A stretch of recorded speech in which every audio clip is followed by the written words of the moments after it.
Chegamos ao livro do Apocalipse. Bem-vindo ao devocional. E como sempre, ao iniciarmos falamos sobre quem escreveu esse livro, quando foi escrito, a quem foi escrito e por quê, em que o livro difere dos demais do Novo Testamento e por que ler esse livro e o que buscar nele. Hoje, Apocalipse 1, 2 e 3. Dentre os assuntos, as 7 igrejas do Apocalipse. Provavelmente foi João quem escreveu, o apóstolo, que escreveu o Evangelho de João também. Várias datas foram cogitadas, mas a aceita é que foi entre 90 a 96 depois de Cristo.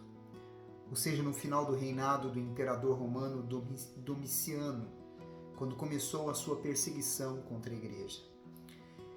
Foi enviado às 7 igrejas da província romana da Ásia, atualmente a Turquia, a fim de adverti-las para que não abandonasse a fé em Cristo. Também proclamou a certeza da vitória definitiva para os que permanecem ao lado de Deus. O Apocalipse é um exemplo dos escritos apocalípticos. A palavra grega apocalipse significa descobrimento, revelação. Os escritos apocalípticos judaicos utilizavam a linguagem figurada e o simbolismo para mostrar que o mal será substituído pela bondade e pela paz do reino de Deus. Se alguma vez já lhe pareceu que existe mais mal no mundo do que bem e que os vilões sempre ganham, o Apocalipse é para você. Esse é um livro de esperança. A mensagem central é que Deus e o bem superarão o mal, não importa quão ruins as coisas possam parecer agora. O Apocalipse ensina que devemos levar uma vida santa e comprometida se quisermos participar do reino vitorioso de Deus. Busque uma combinação de advertências e incentivos, uma alternância de desafio e esperança. Esteja atento às descrições do futuro, quando o reino de Deus definitivamente vencerá o mal no final dos tempos. Também observe a imagem de Cristo, soberano, seus atributos divinos e a sua glória celestial.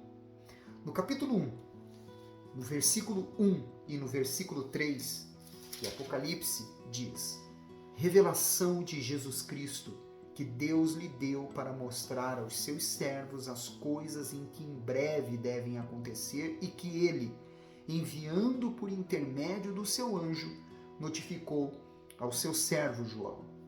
E no versículo 3 diz: bem-aventurados aqueles que leem e aqueles que ouvem as palavras da profecia e guardam as coisas nelas escritas, pois o tempo está próximo. Não devemos ler o Apocalipse com o intuito de tentar decifrar um enigma como um filme de aventura, mas para nos nortear com respeito a Cristo e nos prepararmos para o encontro com Ele. O propósito de meditar no livro da Revelação deve ser ler, dar ouvidos à voz do Espírito da Palavra e guardar em sua mente estes ensinamentos. No versículo 4 diz: João, às 7 igrejas que se encontram na Ásia, graça e paz, a vós outros, da parte daquele que é, que era e que há de vir, da parte dos 7 espíritos que se acham diante do seu trono. As 7 igrejas representam todos os cristãos.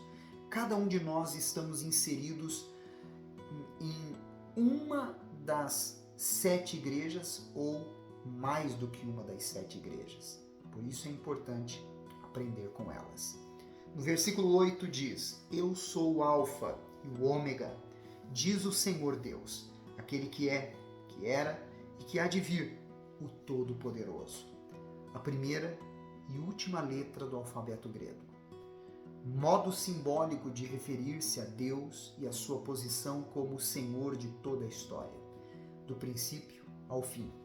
A primeira e a última palavra é dele.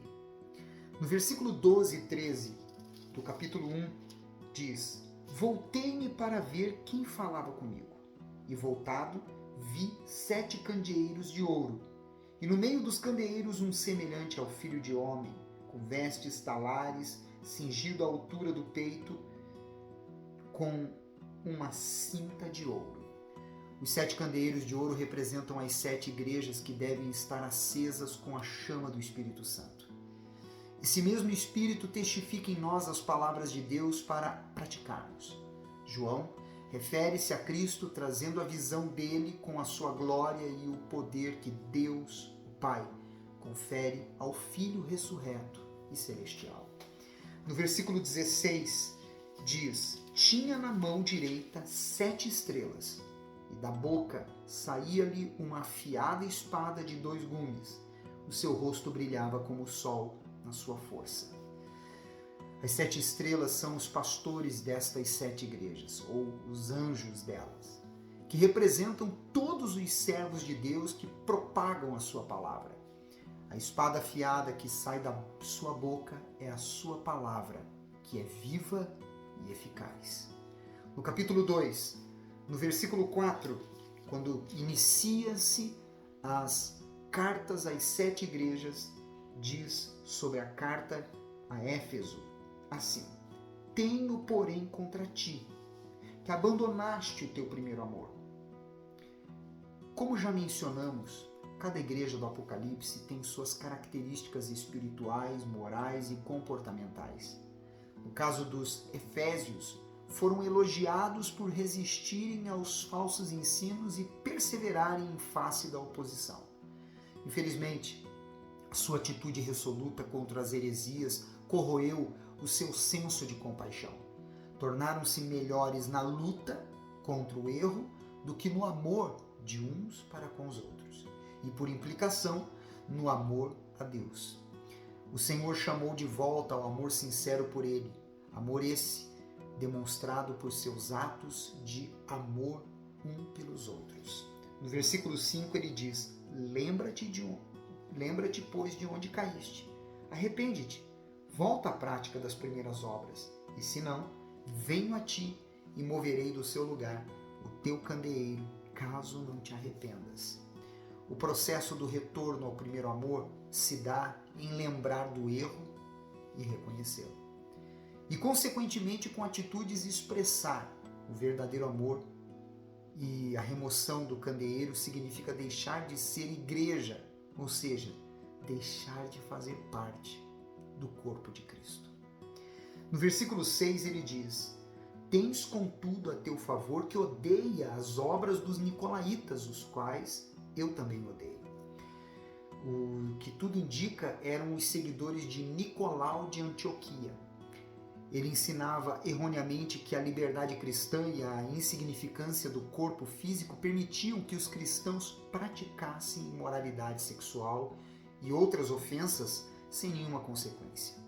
Não parece com certos ensinamentos que encontramos atualmente em algumas instituições?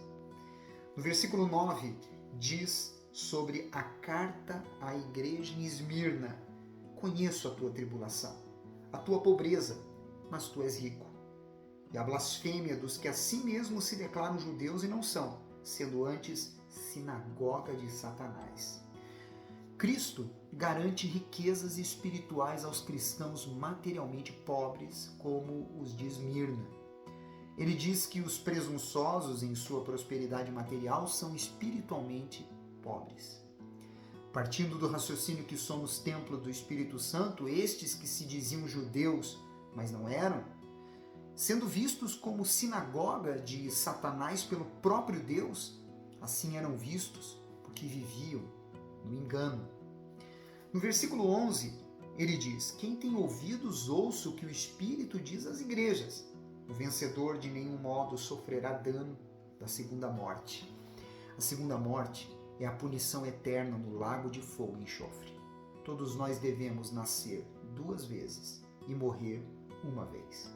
Ou seja, quem nasce do ventre materno e de Deus morre 1 só vez e depois disto a eternidade com Deus.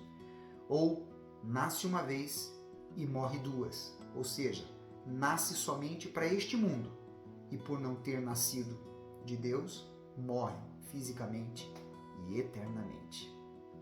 No versículo 13 e 14, quando fala sobre a carta em Pérgamo, ele diz: conheço o lugar em que habitas, onde está o trono de Satanás, e que conservas o meu nome e não negaste a minha fé.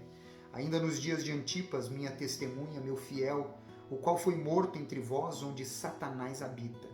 Tenho, todavia, contra ti algumas coisas, pois que tens aí os que sustentam a doutrina de Balaão, a qual ensinava a Balaque a armar ciladas diante dos filhos de Israel para comerem coisas sacrificadas aos ídolos e praticarem a prostituição. As doutrinas que Deus reprovava desta igreja eram a idolatria e imoralidade. Embora nesta mesma igreja haviam os que não se corrompiam, tal como Antipas, devemos decidir se nos deixaremos corromper pelo ambiente e pessoas deste ambiente ou se conservaremos a nossa fé no Senhor Jesus. No versículo 17, quando fala sobre a carta à igreja em Tiatira, aliás, no final ainda, sobre a igreja em Pérgamo, ele diz: quem tem ouvidos ouça o que o Espírito diz às igrejas. Ao vencedor dar-lhe-ei o maná escondido, bem como lhe darei uma pedrinha branca, e sobre essa pedrinha escrito um nome novo, o qual ninguém conhece, exceto aquele que o recebe. O maná escondido faz referência ao sustento de Deus para com o seu povo, neste caso, se referindo à eternidade. A pedrinha branca faz referência ao costume antigo de dar ao réu sob julgamento 2 pedras. Uma branca, se fosse absolvido, e uma negra, se fosse condenado. Esse nome novo pode indicar uma importante mudança de posição para o cristão, como quando Abrão se tornou Abraão. É possível que o nome escrito na pedra seja Cristo ou Deus. De qualquer modo, esse nome seria o sinal de um relacionamento especial com Deus. No versículo 28, agora sim, quando ele fala sobre a igreja em Tiatira, ele diz assim: assim como também eu recebi de meu Pai, dar-lhe-ei a estrela da manhã. Essa mensagem faz menção à esperança, uma luz para os que estão nas trevas, já que naquela ocasião, muitas das igrejas em Tiatira estavam corrompidos pelos ensinamentos místicos desta falsa mestra que seguia o exemplo de Jezabel. No versículo 2 do capítulo 3, quando fala da igreja em Sardes, ele diz assim: sê vigilante e consolida o resto que está para morrer, porque não tenho achado íntegras as tuas obras na presença do meu Deus.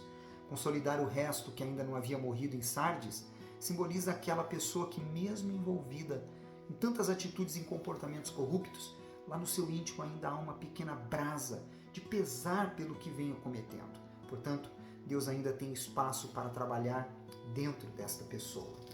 No versículo 8 e no versículo 10, ele diz sobre a igreja em Filadélfia: conheço as tuas obras e eis que tenho posto diante de ti uma porta aberta a qual ninguém pode fechar. Que tens pouca força, entretanto, guardaste a minha palavra e não negaste o meu nome. E no versículo 10 ele diz: porque guardaste a palavra da minha perseverança, também eu te guardarei da hora da provação que há de vir sobre o mundo inteiro, para experimentar os que habitam sobre a terra. Tal como a igreja em Filadélfia, a questão não é a quantidade de força, mas como a força que se tem está sendo usada no exercício da fé. Independente do tamanho da força que há em você, use-a para guardar dentro de você a palavra de Deus e jamais negar a sua fé no Senhor Jesus.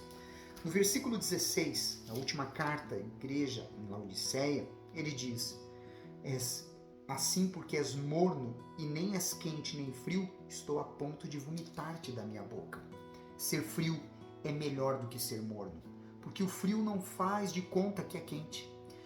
As suas necessidades espirituais são evidentes, mas os mornos podem ter uma religiosidade suficiente para fazê-los pensar que tudo vai bem. Deus deseja atitudes íntegras e sinceras. Algo menos que isso faz crer que outras coisas têm maior prioridade que o relacionamento com Ele. Para terminar, o versículo 20 ele diz: eis que estou à porta e bato.